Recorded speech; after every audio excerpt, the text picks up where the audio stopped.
Welcome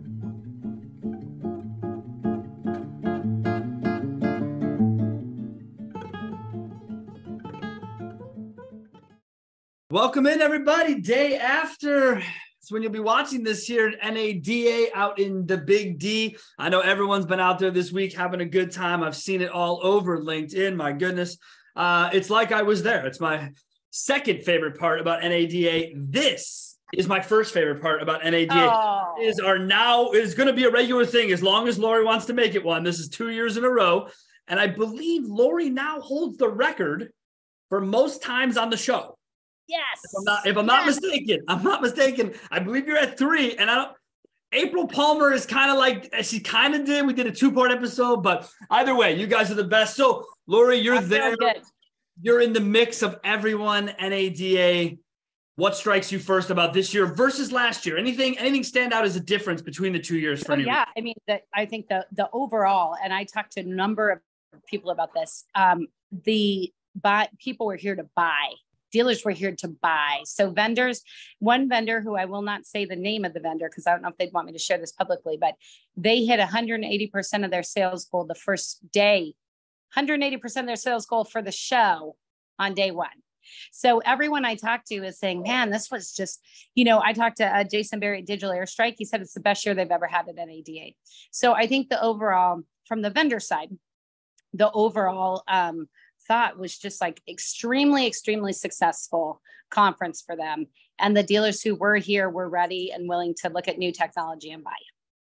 Wow. Buyer's mentality there. Well, again, when you start to get any word around compression or things getting smaller as far as the market goes, I think people tend to start to gravitate towards potentially silver bullets. And I don't want to get into that across the board, but I think that people start to make a little bit different decision-making when they feel the tension, right? So what was the vibe about markets? I know you're always in these parties. You're hearing people talk. You're hearing dealers talk. How are people feeling about the current state of things?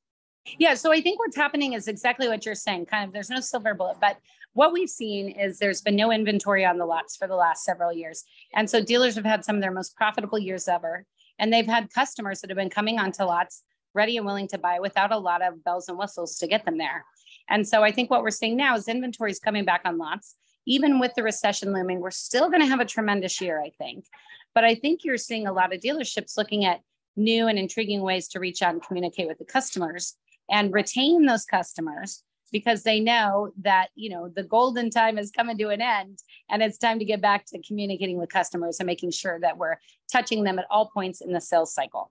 Yeah, I think it's interesting. I talk with clients every day and you hear clients say, hey, Sean, look, it's what a used car was worth 30 days ago, 60 days ago. It's not today. What will it be worth in 30 more days from now? And, instead of trying to be able to live in the moment and just take every deal, as it is for you, now you have to really consider all parts of a deal, right? And absolutely. I think people were saying, hey, we're not going to do a car deal unless you give us a trade. Well, right. I think those days are kind of slowly fading away. And I think that people have to make big adjustments. Down at the show, when you're there with everyone, what vendors have stood out to you? What are some of the things that you saw that you were like, oh, interesting, learn more, or whatever the case is? Well, I think I've said this on your show before, but one of the most cool booths I thought was UVI, who was there. That's UVEYE. And they do the kind of under car servicing, taking the pictures of the entire car. So they actually had one of their technology pieces there to show it in the middle of this large circular booth. So I thought that was cool. I mean, really, I have to be honest. I knew I was going to be on today. And so I was kind of really looking for the new hot thing. I had a little bit of a feeling this show, they were going back to basics. Like there really wasn't, I guess if there's one trend that seemed to take over, it's maybe AI, the amount of AI-based technology that was on the floor. That must have been nauseating now that you say it out loud, just from the standpoint of it's everywhere. And so the chat, whatever this chat thing is, chat PT or whatever, I can't imagine that was all AI everywhere. Yeah. And, I have to laugh just in general, not even in regard to NADA. AI always makes me laugh because everyone thinks they're AI. Like if any single part of the process is somehow like automated, they're AI. But I had a great lunch with Jenna from Stella AI today. And I was talking to her about this. I was like, okay, so AI seems to be everywhere. What the heck's going on? And I think she brought up a really good point. She said, here's the thing, it's coming whether we like it or not. And so I understand that it seems to be everywhere. And it seems to be, a lot of people think it's smoke and mirrors. But if they don't take control of this situation and figure out how to make AI work with the human touch, because I know you and I are both very big on humans still need to be involved, correct? We still need to be involved. But if we as staff members and employees can learn how to work with AI to streamline some of those processes maybe that are difficult and consuming, then that's going to be the future of where we need to go with AI. Yeah, I mean, look, I'm a big sports fan. I want robots at my baseball games calling balls and strikes. I'll tell you that. I mean, I'd rather have it be AI than human beings. But, again, I think there's certain places for it. I think as people go through and they look and they say, okay, we need, I think you're going to find people having less people in the dealerships. I think something that the dealers have learned over the last couple of years is that there is an opportunity to run more lean on the sales floor, be more fluid about how you get people involved, retaining people, worrying about that. And so when we have less people, seems fair that you need to get a robot involved here and there to do some of the work. So, yeah. Well, and I think also just in terms of think about robots and AI more in terms of how do we have multiple touch points along the way that maybe doesn't have to happen from an individual employee until they've moved far enough down the line that they're ready to either buy or get their vehicle serviced. Yeah. So as we said, you still need people. You're always perfect example of this. I'll tell you, this is a little bit of off subject from Dallas, but I have a new client who came on board. They sent me a press release, right before the show. I'm like, you guys, let's be honest. Who wrote this press release? Because it is really bad. I said, I hope you didn't write it. Well, they had ChatGPT write it, right? Which is another AI-based content. Correct. And they said, but it's so good. It got everything technically correct. I said, here's the thing, though. This is just a bunch of gobbledygook of technical words. Yeah. What you're missing is the context and how this benefits the industry, how it's bringing the industry together. And so I think that's just a perfect example of someone using AI maybe in the wrong way. If we had started the release with that, gotten the bones down, and then added the context, that is just one more example of a way to use AI to our advantage. Yeah, it's been more of this that chat company that you just mentioned there. That's been getting referenced a lot on LinkedIn, especially. People are posting it. Yes. Look at it, did my post, look at it, wrote this, it wrote that. Right. Fine, okay. But for me personally, I use posting for me. I write for me. I talk about for me to get off my chest or to explain or give opinion, right? So that to me doesn't make sense and kind of somewhat hollows me out a little bit on some people's social, because now I'm looking at some of their posts and I'm going, that ain't a person. And it's not that hard to tell, if I'm being honest, because of the way you put it, which is all the gobbledygook. It's just a bunch of words, sort of put together right from the internet and parsed together. That's all it is. That's it. There's no feeling. There's no context behind it. There's no. So anyway, that's my chat GPT, Yep. That's as far as I've gotten on it. That's as far as I'm likely to go on it. So I appreciate you giving me that opportunity. So let me ask you, party-wise, what were some of the fun ones? I know you were there. I know you saw them. You're invited. The parties are my jam. That's your jam. That's your business model, for God's sakes, if you will. So what stood out to you? What was the fun stuff? Okay, so we went to a number of different parties, and parties were back in force at NADA this year. Let me tell you. But two of my favorites that really stand out. One is Traver Connect had a VIP reception at Texas, which any of your listeners have been to Del Frisco's. Texas is now owned by the founder of Del Frisco's, which is the really, really iconic steakhouse in Chicago and New York. Oh, yes.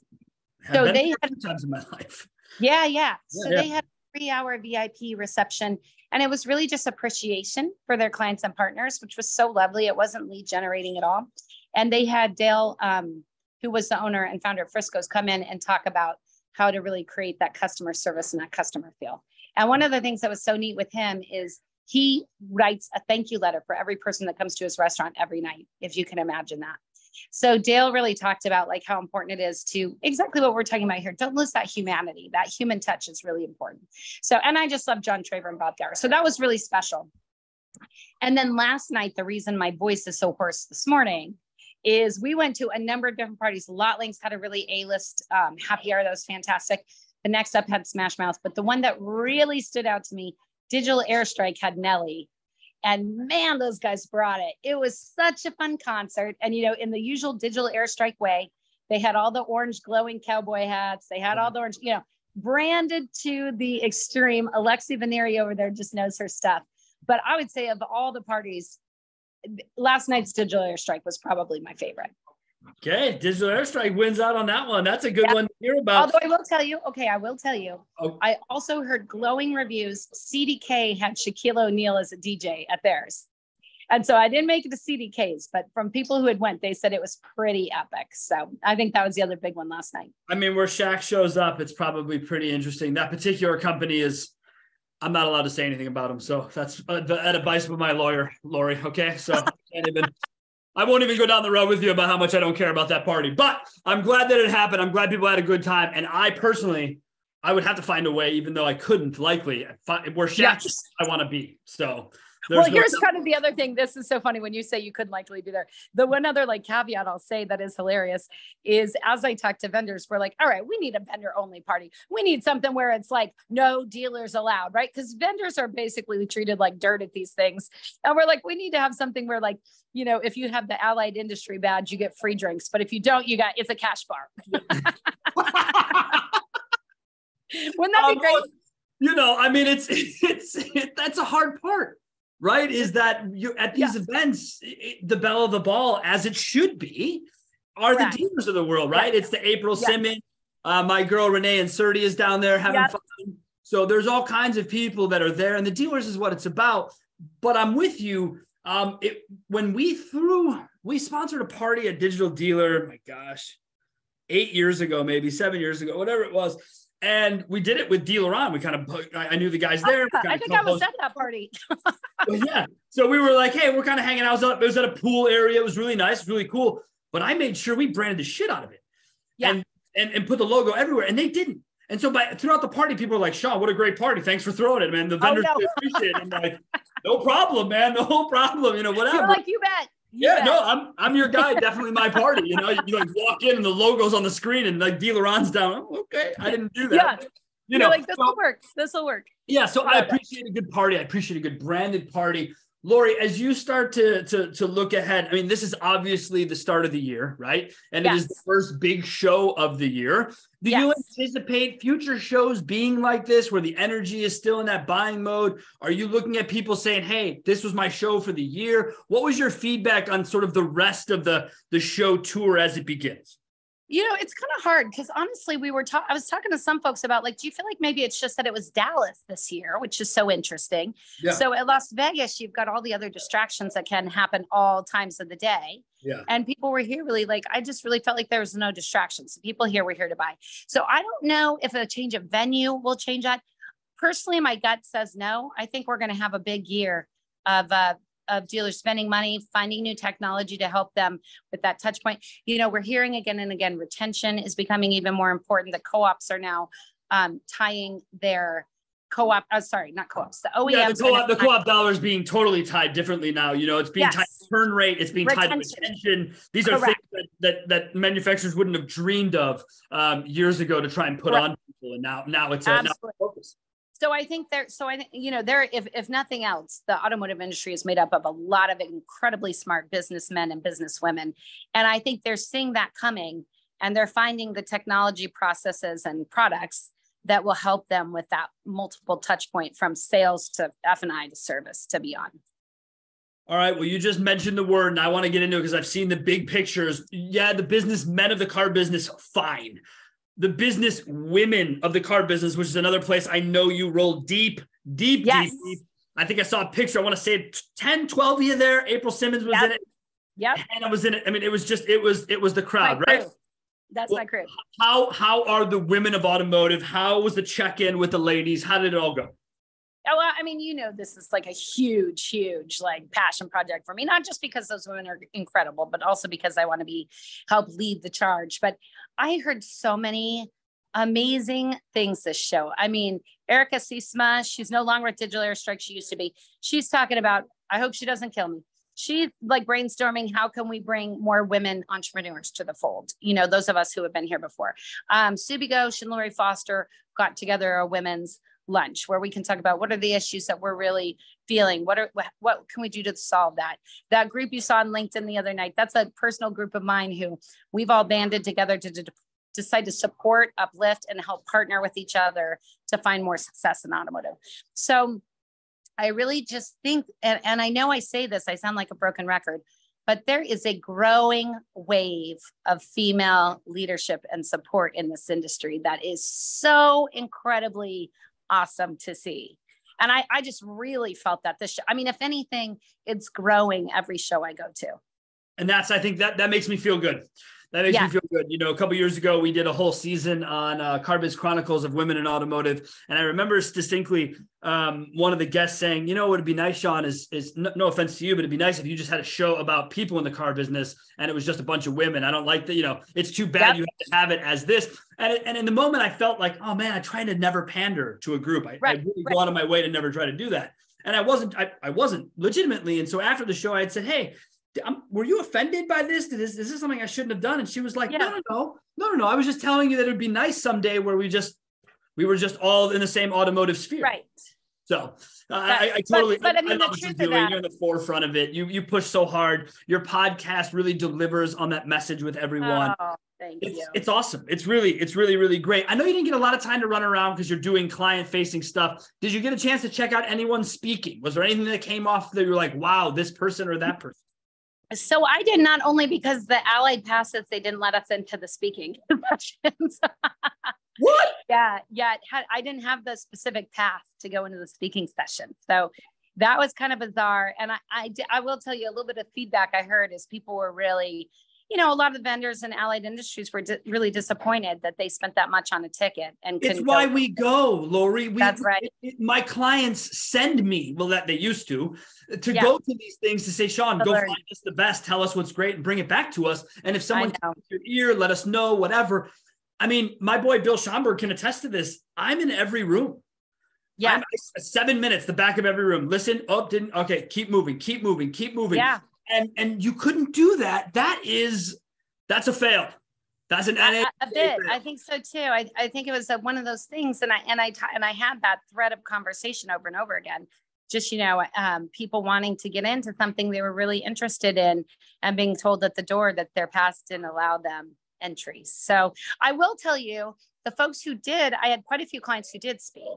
And it sounds like, again, this is kind of the theme of the dealers coming ready to buy. Every single client of mine that spoke had overflow into what they called an overflow room, where there were so many people in the original room that they had to overflow into the other room. And there was a big screen TV and there was... and they're dealers then. They're all dealers. That's all that's in these rooms then. All dealers, yes. So like if the Allied Industry is not allowed in and the exhibitors are not allowed in, you're talking about overflow rooms of dealers. So, did you get a chance to glance how many sessions were going on at once? Boy, I didn't, but I just know from the schedules and stuff. I want to say, you know what? I honestly can't even tell you, Sean. Sorry, I was going to make a guess, but that's probably not the best. Yeah, I was going to say I don't need you to implicate yourself in anything. As I was but thinking, it just seems like if there were that many dealers, if that many rooms were packed, that they found a way to have fewer sessions per hour, so that more people had a chance to go. That's what it sounds like to me. I will tell you, what I was going to guess was between 6 to 10 sessions, and so I think you're absolutely correct. I think they did less sessions. And as a result, the speakers got huge standing room only groups to their session. Cool. Yeah, and I saw some of the pictures. I mean, George Nieni's room was like this just gigantic room to go over all these things, Google My Business. And I thought, holy cow. And now to know that it'd be a room full of dealers, as much as it's unique, and I can appreciate that side of it, we're all in the same thing, right? So like you pay $1 for a ticket, you should be able to go into, and it doesn't sound like anyone knew that ahead of time. And that seems a little bit even more frustrating. Yeah. I mean, the funny thing is I was somewhere, sorry, I'm going to just walk over here because I'm actually in an area in the hotel that I thought was going to be quiet. Now they're setting up an entire event. Yeah.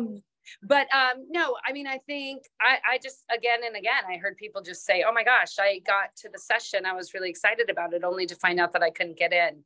Wow. And so I would say if there's one thing for NAD, I think they crushed it with this show. They did an excellent job. Dallas itself has been a very difficult host city, I think, because, you know, I even found this, like they ran out of hotels. And so I ended up at kind of this interesting lofty Airbnb, and like, you know, Cliff Banks was there, April Rains was there. So in fact, in the words of Jackie Grillo, she said the automotive industry broke Dallas. Dallas this weekend. So as much as I actually enjoyed being somewhere other than Las Vegas, because I feel like that's all we ever go to anymore, I don't know that Dallas would be my favorite location. But I do think that NADA did a lot of things really right for this conference. I will say, listening to speakers would be something they may want to think about. Editing that. I think it's something they should definitely address in the future. Well, Laurie, I know you got a lot going on. You're trying to get yourself out the door. I appreciate it. What would you leave us with as sort of your last kind of remaining thought as you get ready to close up your fourth day of the show at home? What's the closing conclusion to all this? I think it's going to be a great, great year for automotive. I mean, every single person I talk to, from dealers to vendors to partners, just said, this is one of the best shows we've ever had. In fact, Jason Berry said it was the best show they've ever had at NADA. So I think we're looking at an awesome year for the automotive industry. We're back. The dealers are buying. They're ready to help create new processes and find new things to help their customers. And so I think everyone's leaving with a really positive mindset about where the industry is headed. Well, I feel better having talked to you now. So that's the way it works with positivity. Laurie, thank you so much for being on. I really appreciate it. I look forward to doing it again next year. Likely you will be there and likely I will not. But I'm glad that same place, same time next year. Likely so. I mean, you can go back and look at Laurie's show last year, get caught up if you missed it. It's there for you. Laurie, thanks a lot. Everybody, thank you. Enjoy the rest of your week. Next week, we're going to be doing something fun. We're going to be starting a brand new segment on the show, and I think folks are really going to love it. Laurie, thanks again. Thanks, John. I love it. Thank you.